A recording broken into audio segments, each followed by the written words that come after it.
All right, so let's look at the rest of these. So we have given the point 5, -7 is on the graph of f of x. What point must be on the graph of negative 1/49th f of 25x plus 1?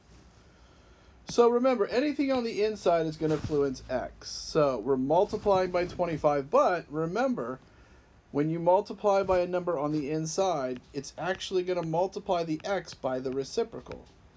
So for our x, we're going to get multiplied by 1/25. Now as far as our y's, we have negative 1/49th here and plus 1 here.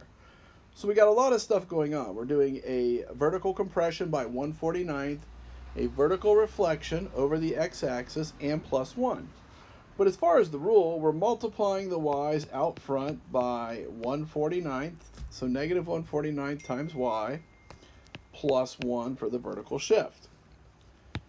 So if we think of our point 5, -7, if I take 5 and I multiply it by 1/25, 5 times 1/25 is 5 over 25, which is 1/5. So the first part of our point is 1/5. Now, same thing for the y, except for I'm going to use 7.